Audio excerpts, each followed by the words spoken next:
A very good evening to you and welcome to tonight's edition of Primetime News, coming to you live from the Newsfirst studios here in Colombo. My name is Prashant Devasagaya. And I'm Vyara Veerakon. Let's take a look at your headlines for tonight. Headlines on Newsfirst.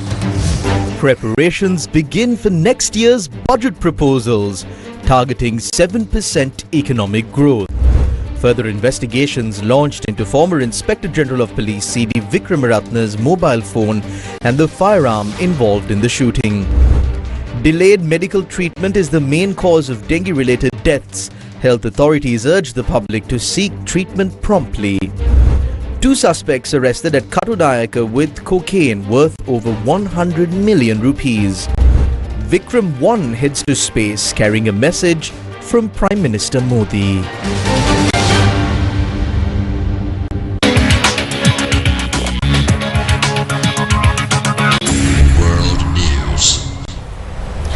And in your top story tonight, it's the conflict in the Middle East. Now, Iran's Deputy Foreign Minister said that Iran has suspended its commitments to the MOU as US attacks continue. Meanwhile, Iran's health ministry says US attacks on the country since 6th of July have killed at least 50 people and wounded more than 500. Teruni Karunaratne brings you the latest developments from the Middle East. Teruni. Thank you, Krishan and Vyara. Yes, Iranian Deputy Foreign Minister Kazem Garibabadi said, and I quote, "The US has violated and suspended all its commitments within the framework of the Islamabad MOU," unquote. Now, he added that Tehran has suspended its commitments and implementation of the agreement and is busy defending the country. Now, meanwhile, a fire broke out at a Kuwaiti power and water desalination plant following a new wave of Iranian attacks. Iran's national water company said some 10,000 people across 20 villages are without water after overnight US attacks. Kuwait Airways notified passengers of a temporary suspension of flights at Kuwait International Airport today. Iran's IRGC has warned countries hosting US military forces to prepare for a corresponding response. Kuwait's Ministry of Electricity, Water and Renewable Energy has said that a fire broke out in one of the components of a power and water desalination plant after the latest round of Iranian attacks. Kuwait has condemned and denounced in the strongest terms the heinous Iranian aggression against the country this morning. Kuwait Petroleum Corporation said one of the vital sites in the oil sector was subject to repeated brutal Iranian attacks, resulting in a number of injuries and significant material losses. Kuwait's fire force has said that a number of its firefighters and a worker were injured while responding to the fire at 2 places following the Iranian attacks this morning. Kuwait Airways issued a statement on social media announcing it is rescheduling flights due to airspace closures. Takeoff and landing operations have temporarily been suspended at Kuwait International Airport. Amir Saeed Iravani, Iran's permanent representative to the UN, has condemned the US attacks against Iran's civilian infrastructure in a letter to Antonio Guterres, the UN Secretary General. Iravani wrote in the letter that the US attacks targeted and caused extensive damage to ports, transportation networks, communication facilities, logistics hubs, radar installations, coastal defense systems and other infrastructure indispensable to the civilian population and to the functioning of the national economy. The US Department urged heightened vigilance across the region as regional hostilities intensify. In a statement posted on X, the department warned that due to high tensions in the Middle East, the security environment remains complex with the potential for unforeseen escalation, prompting a strong recommendation for citizens to evaluate their plans. The US Embassy in Beirut has asked all Americans not to travel to Lebanon and to reconsider travel all through the Middle East. The embassy said in a statement, due to high tensions in the Middle East, the security environment remains complex with the potential for unforeseen escalation. Air raid warning sirens have been activated in Bahrain for the 6th time in the last few hours. Jordan said it has intercepted and shot down 4 drones in its airspace over the past 24 hours. The statement by the Jordanian Armed Forces said no casualties or material damage were reported. Meanwhile, Lebanon's President Joseph Aoun has departed for Washington following an invitation from President Donald Trump. The presidency in Beirut said in a statement that a bilateral summit will be held at the White House addressing the situation in Lebanon and the possible means to consolidate the ceasefire, restore security and stability to Lebanon in general and the south in particular, the withdrawal of Israel from the Lebanese areas it occupies, and the extension of the state's authority over all areas. In your top story now, the number of dengue cases reported in the country has surpassed 75,000. The number of dengue fatalities has now reached 53. Health authorities state that the increase in fatalities is mainly due to patients delaying their treatment. We are currently witnessing an increase in both the number of dengue cases and deaths reported in the current month compared to the previous month. Accordingly, 21,537 cases were reported in June, while 19,100 cases have already been recorded so far in July. 52.7% of all dengue cases are being reported from the Western Province. There have been 5 dengue-related child deaths so far this year, which includes 2 children aged 10 to 15, 2 aged 1 to 4, and 1 child under the age of 1. There were 20 deaths in June. So far this month, there have been 11 deaths. 70% of these deaths are women. If you have any symptoms, please seek medical treatment or medical advice immediately. Otherwise, it has been shown that the cause for a significant number of these deaths was a delay in seeking medical treatment, a delay in hospital admission, or a delay in seeking medical advice. Special dengue control programs were implemented in 63 MOH divisions across 11 districts today as well. The Public Health Inspectors Union points out that the public should be vigilant regarding small, hidden places around their homes where mosquitoes can breed. What steps has the government taken to control dengue? Minister of Health and Mass Media Dr. Nalindra Jayatissa expressed his views on this after an event held in Colombo today. Programs to eradicate mosquito breeding grounds are being carried out actively. Furthermore, the number of dengue patients being admitted to hospitals has increased. We have started special wards in some hospitals and increased capacity in others. We are working on these measures to minimize the death rate by providing such facilities. The tragedy behind many of these deaths is that patients were not admitted to hospitals on time or they did not receive the required medical treatment. In certain instances, we have identified issues with the treatments provided, and we have discussed those with the relevant parties. However, it is best to get admitted to a hospital as soon as you experience symptoms, because regardless of the use of Wolbachia or the introduction of a dengue vaccine, the most significant factor remains keeping your surroundings clean. The primary course of action is to clean your surroundings and your home to prevent the creation of mosquito breeding grounds.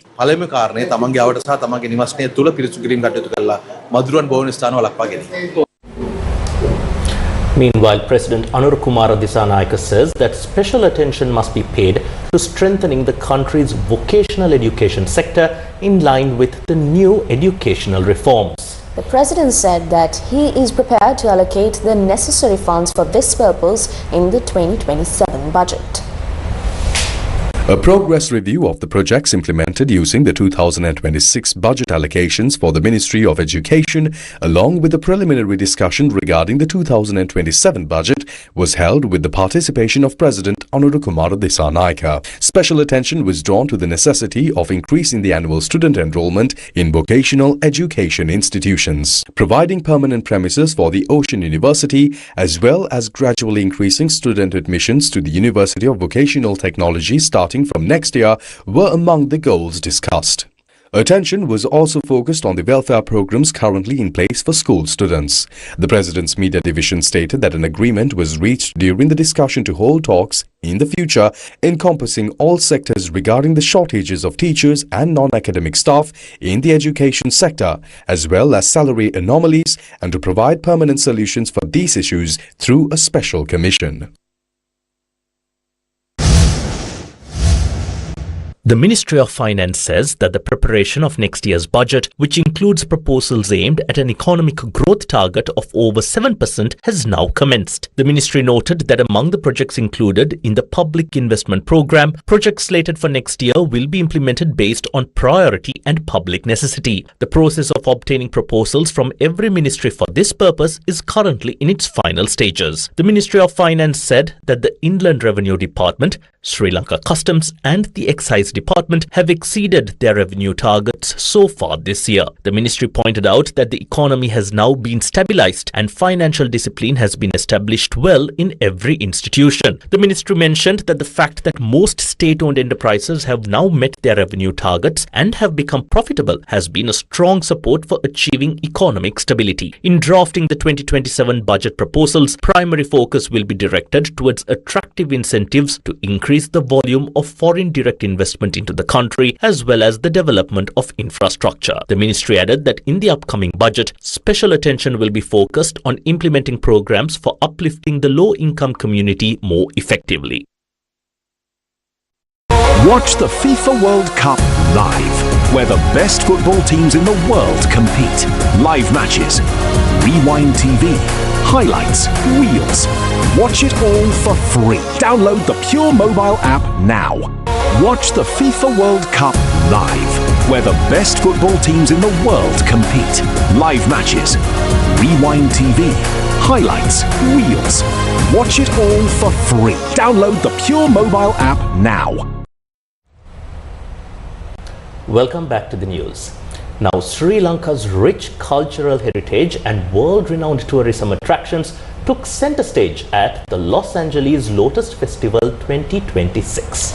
Now, our island nation was featured as the host country at the Lotus Festival 2026.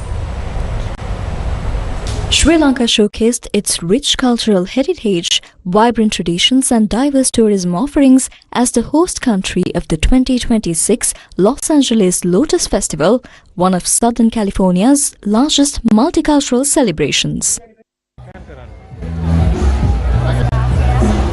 Organized by the Consulate General of Sri Lanka in Los Angeles, the two-day festival attracted around 5,000 visitors to the Sri Lankan Pavilion, where promotional displays highlighted the country's UNESCO World Heritage sites, scenic landscapes, beaches, wildlife, wellness tourism and other key attractions. Sri Lankan-born NTD host and entertainment correspondent Ruby Lowell, based in Los Angeles, highlighted Sri Lanka as a value-for-money destination. So why is Sri Lanka on our list? Why is it so popular to vacation in? I'll tell you why. The simple answer is it has it all. And it's not going to break your bank account. An absolute value-for-money destination for food, hotels, excursions. It's a real bargain, yet you get the best. Known as the Pearl of the Indian Ocean, when you visit our incredible island, you will experience golden beaches, turquoise waters in places like Marissa Beach, Aragon Bay, Weligama Bay, Hikkaduwa, which draws millions of tourists for the stunning beaches and surfing and also whale watching. There's captivating wildlife too and safaris where you'll see elephants, leopards, peacocks, crocodiles, and you can see some of those amazing pictures right here displayed, to name a few, as well as the breathtaking lush green mountains, natural tumbling waters, and magnificent tea plantations in the region of Nurelia, producing our world-renowned Ceylon tea, which we are known for. And you can also taste some of that in these incredible Sri Lankan booths today. Then there's our World UNESCO Heritage Sites, where you can enjoy the history and culture of landmarks like the famous Sigiriya Rock Fortress, which stands 180 meters high with 1,200 steps, which you can climb to the top of and enjoy the spectacular panoramic views from the top, which I have done, and boy is that an unforgettable moment. As well as the breathtaking 9-arch bridge with the steam trains that run daily on it, nestled in our forest in the region of Ella. The cultural, colourful and vibrant festivals and dances are a real spectacle to behold. and enjoy. A cultural performance featuring traditional Sri Lankan dance showcased the country's vibrant performing arts.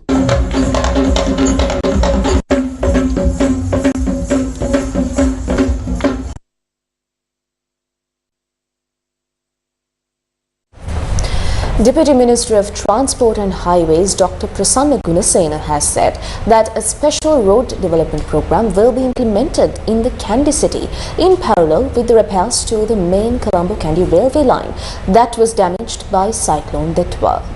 So now, what is the current status of the work on this railway line? Newsfirst looked into this matter today. Cyclone Detwa caused severe damage to our country's railway network. The impact of the cyclone resulted in heavy damage to 97 locations along the railway line from Maradana to Kandy. Work has already been completed at 92 of these locations.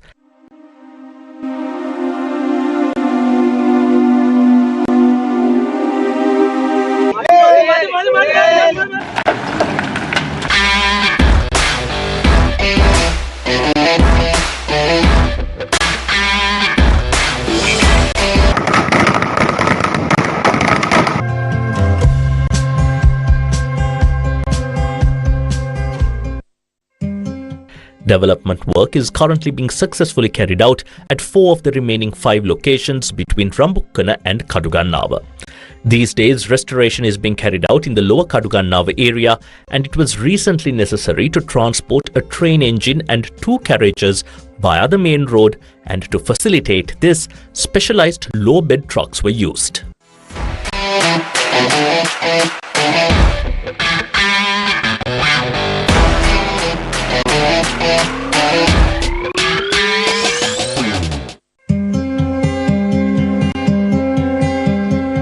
Restoration work is also being urgently carried out on the sections of the railway line that were severely affected by landslides in the Ihalakotte and Balana areas.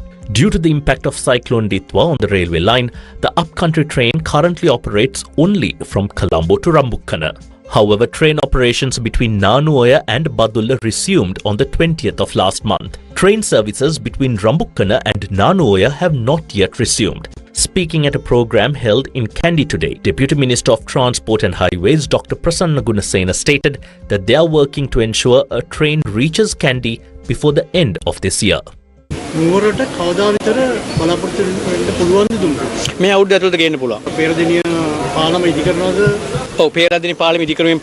Yes, the Peradeniya Bridge is currently under construction. Alongside that, by September, we will start working on the construction of the Skywalk. This will connect the upper road of the Kandy Multimodal Transport Terminal near the Girls' High School, Kandy, to the terminal itself, William Gopallava Mawatha, and finally the Kandy Hospital. It will be a large elevated bridge-like structure, and we will begin work on it in the near future.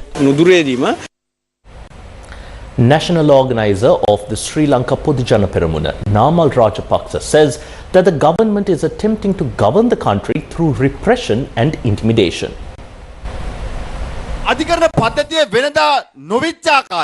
The government is attempting to politicize the judicial system in an unprecedented manner. They are crippling the public service to the point where public servants cannot uphold their dignity, stand tall, make decisions and serve the people of this country. We are clearly telling the government that the mothers, fathers, brothers, sisters and friends in these villages are prepared to face the government's repression, terror and threats. We are the ones who can develop this country. We are the political force capable of building a developed nation.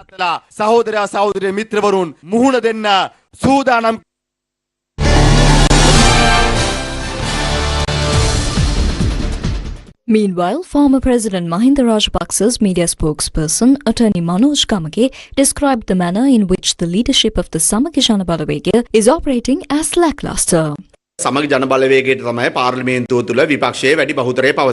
Samagi Jana Balawegaya holds the majority of the opposition within parliament. However, the leader of the opposition does not speak a word against the government without fear, and he lacks a backbone. It is Namal Rajapaksa who is doing that. This is because the opposition leader responds to these issues in a lackluster manner. The fact that the leader who should be providing that leadership is failing to do so is, to be honest, a misfortune for this country.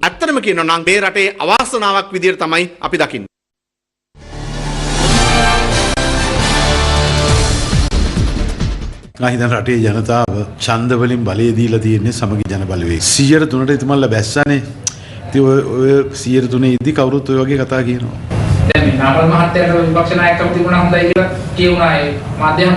ජනතාව 103කට බස්සුවෙන් පස්සේ කොහොමද ඒගොල්ලන්ට විපක්ෂ නායකකම? මම හිතන්නේ මේ වගේ දේවල් බොළඳ දේශපාලන කතන්තර නොකිය ඉන්නේ කොහොඳයි කියලා මං හිතනවා. ඒක විපක්ෂ නායකතුමා තමයි මේ රටේ තියෙන හැම ප්‍රශ්නයක්ම එතුමා බොහොම දුරපේන දක්ෂ නායකයෙක්. සජිත් ප්‍රේමදාස මහත්මයා කියන්නේ හැම දෙයක්ම හොඳට අධ්‍යයනය කරලා රටේ ජනතාවගේ අවශ්‍යතාවයන් ඉටු කරන්න කතා කරන නායකයෙක් කියලා මම කියනවා. The mortal remains of former Inspector General of Police C.D. Vikramaratne have been sent to the government analyst for further investigations. The police stated that his mobile phone has been taken into police custody. The firearm reportedly used by the former IGP in the incident has been taken into police custody and is to be referred to the government analyst for examination. Statements have been recorded from the IGP's wife and 3 of his security officers regarding his death. Former IGP C.D. Vikramaratne died of gunshot injuries at his residence in Talahena yesterday morning. He was 63 years old at the time of his death.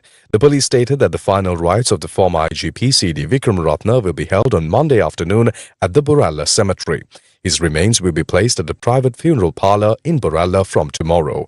Police further mentioned that the Special Investigation Unit of the Western Province Salt and the Malabar Police have commenced investigations into the incident under the instructions of IGP Attorney-at-Law Priyantha Veerasurya.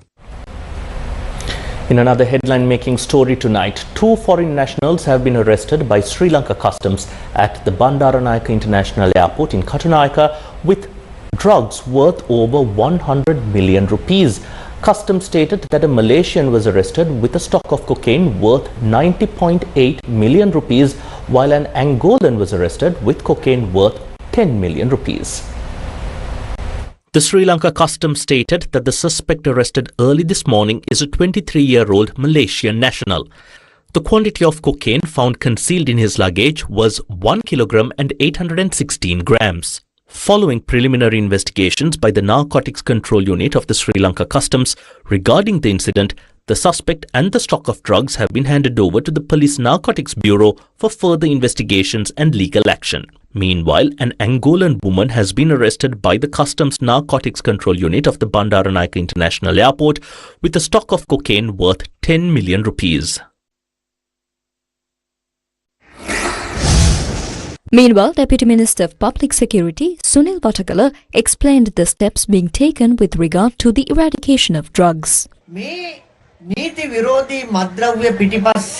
We have seen that politicians and the political establishment have been behind these illegal narcotics. Therefore, as a government, the political authority within this government will never provide any assistance for the use of these illegal narcotics or any related activities. We will not support it, nor will we act in its favour. Subsequently, we felt the need to create a situation where we could save those who have fallen victim to this. As a government, we allocated funds in the budget to open at least 1 rehabilitation centre in every district of the island. By now, more or less, a rehabilitation centre has been opened in almost every district. 5 accused, including a mother, father and their 2 sons, were sentenced to death by the Gamba High Court yesterday for breaking into a house in Attanagalla, murdering a person and causing serious injuries to 3 others. The judgment was pronounced by the Judge Rashmi Singapule. The 5 defendants sentenced to death are residents of Velagedara Attanagalla. The defendants were charged for unlawfully entering a house in Velagedara Diyakavitani Tambua on the night of October 31st, 2001, attacking the residents of the house with stones and clubs, murdering a young man using swords and causing serious injuries to 3 others. Following a lengthy trial, the judge delivered the death sentence after ruling that the prosecution had proven the charges against the defendants beyond a reasonable doubt. Meanwhile, the Balapitiya High Court recently sentenced 2 people to death for a murder committed in Alpitiya in 2011. The 2 people sentenced to death are Bahumpurage Tilak Pushpakumara and Veeratunga Chaminda. The judgment in this case, which had been ongoing for approximately 15 years, was pronounced by High Court Judge Ruchira Valimatta. Watch the FIFA World Cup live, where the best football teams in the world compete. Live matches, Rewind TV, highlights, reels. Watch it all for free. Download the Pure mobile app now. Watch the FIFA World Cup live, where the best football teams in the world compete. Live matches, Rewind TV, highlights, reels. Watch it all for free. Download the Pure mobile app now. Welcome back. The Ceylon Moor Ladies Union marked its 90th anniversary in Colombo today. The Ceylon Moor Ladies Union celebrated its 90th anniversary, marking 9 decades of dedicated service towards women, children and vulnerable communities in Sri Lanka. Established in 1936 by 11 visionary women, the Ceylon Moor Ladies Union was formed with the aim of empowering women and providing support for children in need. As you know, our government takes this very seriously. The point you raised about what happens when they turn 18, the minister just informed me, now that rule is now that children in institutions can remain in the care of that institution till they are 21 years of age. This is a change that we brought about because we recognize that this transition is important, but more so, I think our government is also working with caregivers and these centers to make sure that the transition from the institution to community happens smoothly as well, which is why the government is also providing support for housing for children from institutions when they leave and they want to set up independent lives, that we are focusing specially on ensuring that their housing needs are met.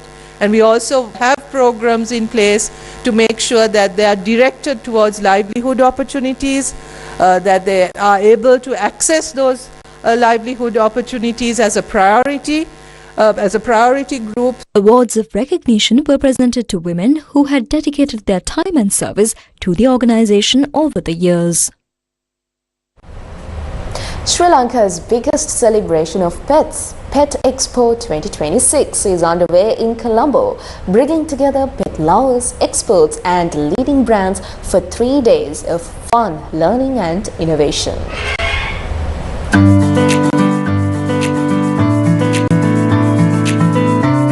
Ever wondered what Sri Lanka's biggest festival of pets look like? Well, here's your answer. So today we are here at a very exciting event taking place at the BMICH, and that is none other than the Pet Expo 2026 that is being held in a grand scale for the very first time in Sri Lanka. Pet Expo 2026 got underway on the 17th of July at the Bandaranaike Memorial International Conference Hall. Recognized as Sri Lanka's largest pet exhibition, the event brings together pet owners, animal lovers, industry professionals and leading pet care brands under one roof. It also promotes responsible pet ownership while showcasing the latest products, services and innovations in the pet care industry. Visitors can enjoy live pet shows, dog competitions, interactive activities and educational sessions covering pet nutrition, training and responsible pet care. The expo also features expert-led panel discussions on a range of topics related to animal welfare and pet ownership. The exhibition also showcased a wide range of pet care products and services, including pet food, accessories, grooming solutions and animal health care, providing visitors with the opportunity to interact with exhibitors and learn about the latest developments in the pet care industry.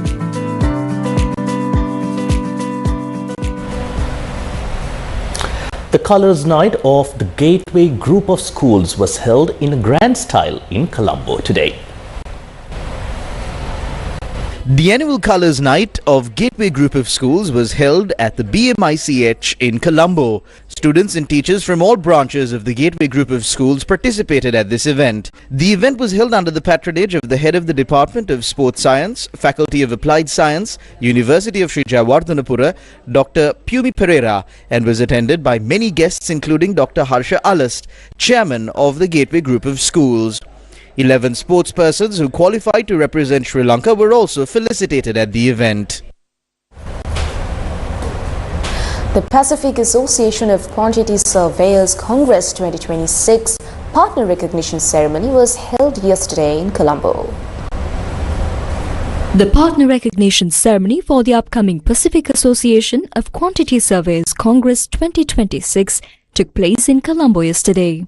The event served as a formal appreciation for the sponsors and official partners supporting the upcoming Congress. The PAQS Congress 2026, hosted by the Institute of Quantity Surveyors Sri Lanka in conjunction with the Pacific Association of Quantity Surveyors, is scheduled to take place from the 21st to the 25th of August in Colombo. So this PAQS Congress is very important. After 12 years we are holding it this. There is 13 countries coming to Sri Lanka and about 140 international people are coming for this ceremony and for the conference. So the conference is going to be one of the most iconic get-togethers of the cost controllers, cost managers in whole of Asia and also the world. The Congress will bring together industry leaders from across the region for a series of high-level discussions on digitalization, construction practices and innovative project management. MTV Channel Private Limited is the official electronic media partner for the Congress. A ceremony to open the newly renovated Mandava Open Air Stage and the awarding of special scholarships to students of the University of Colombo took place yesterday. The renovated Mandava Open Air Stage of the Faculty of Management and Finance of the University of Colombo was vested with the public yesterday, celebrating the successful completion of the flagship Back to Faculty initiative. Of the official inauguration of the magnificent amphitheatre. Many dignitaries were present, including the Vice-Chancellor of the University of Colombo, Professor Indika Mahesh Karunatilaka, Dean of the Faculty of Management and Finance at the University, Professor H.M. Hennayaka, the First Dean of the Faculty of Management and Finance, D.M.S. Dasanayaka, and Ruan Kadagala, who was actively involved in the committee for the Back to Faculty initiative. The Back to Faculty initiative, launched in 2023 by the BBA Alumni Association, successfully raised millions of rupees to bolster the undergraduate scholarship fund. These contributions served a dual purpose: directly financing the comprehensive renovation of the university's open-air stage and funding 5 newly established undergraduate scholarships, namely 3 scholarships for Best Performance or GPA of first 2 semesters in 2024 and 2 scholarships for the highest Z scores of the 2025 batch. In addition to this, an award titled Gold Medal for the Best Performers in Microeconomics stream was also introduced, and this will come into effect from next year. The 14th edition of the Sirasa TV Magic Ice Cream Carnival began today. The carnival is happening right now at the Vihara Park in Colombo. The Sirasa TV Magic Ice Cream Carnival brought a cool wave of fun since it kicked off this morning. Throughout the day, kids and adults alike jumped into the action with exciting games and activities. Everyone had a blast, with plenty of lucky winners taking home awesome prizes. As the sun set, the carnival turned up the heat with a rocking musical performance by the group Ants.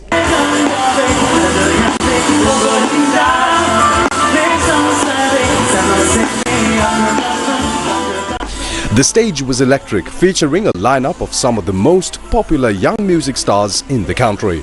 The fun isn't over yet. The Sirasa TV Magic Ice Cream Carnival continues all day tomorrow at the Vihara Mahadevi Park in Colombo.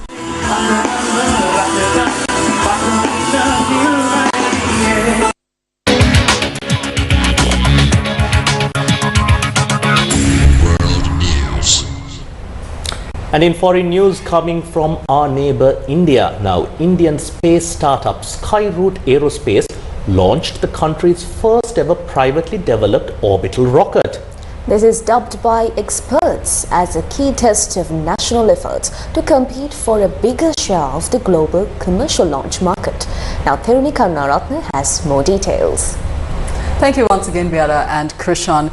Well, India's first privately developed orbital rocket has taken its maiden flight. The Vikram 1, built by Skyroot Aerospace and designed to carry small satellites into low Earth orbit, took off from the Satish Dhawan Space Center in Sriharikota amid loud cheers. Skyroot Aerospace said in a post on X, "Hello space, we have arrived."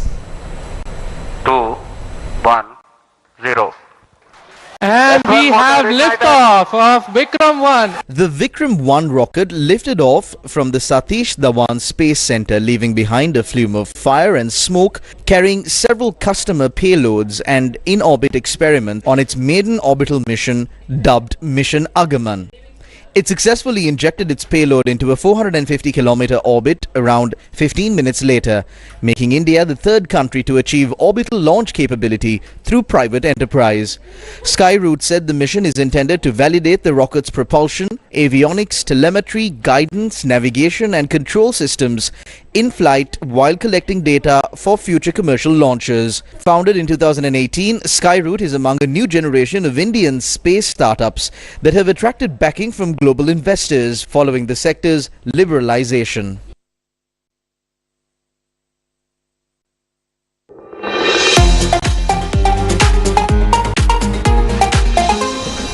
Okay. And in sports, it's of course the FIFA Football World Cup, which is nearing its completion. Now the FIFA World Cup 2026 has reached its final stage. Reigning champions Argentina will face Spain in the World Cup final in the early morning of the 20th of July Sri Lanka time at the New Jersey Stadium in New York. Yes, now meanwhile, France and England will clash in the third place playoff tomorrow at 2:30 a.m. Sri Lanka time. Steven Machado has more from the Football Corner.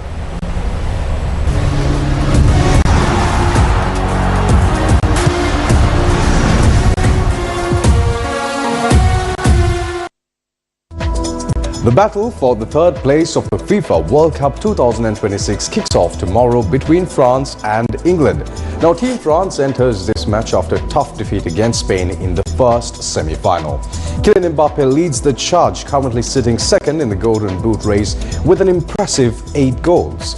Historically, France has a perfect record in third-place playoffs, winning both in 1958 and 1986. Team England, led by captain Harry Kane, is looking to bounce back after failing to Argentina in the second semi-final. Kane has been lethal, netting 6 goals so far. England will be fighting hard to break their streak, having lost both of their previous third-place matches in 1990 and 2018. The third-place playoff between France and England will be held tomorrow at 2:30 a.m. at the Miami Stadium. Now the world holds its breath as the ultimate showdown, Argentina versus Spain, takes place on Monday, which will kick off at 12:30 a.m. Sri Lankan time at the New Jersey Stadium in New York. You can catch all the live action on Sirasa TV and TV1, the licensed broadcasting rights holders for the FIFA World Cup in Sri Lanka. Also, we have something very special to remind you of. We have provided sports fans the opportunity to watch the final between Spain and Argentina on a giant screen at the Golf-Face Green in Colombo. Now, before the match, a musical show featuring the Flashback Band and a lineup of your favorite artists, including Bhatyan Santosh, Kanchana Anuradhi and Dinesh Gamage. We invite all sports fans to join us at the Golf-Face Green for an unforgettable experience. Come and experience the spectacular event we have organized just for you for the FIFA World Cup final. And for those who cannot come to the Golf-Face Green, you can watch the World Cup final from home, live on Sirasa TV and TV1. And that's a wrap of your primetime news for tonight. Thank you for watching. Take care, good night, and God bless you.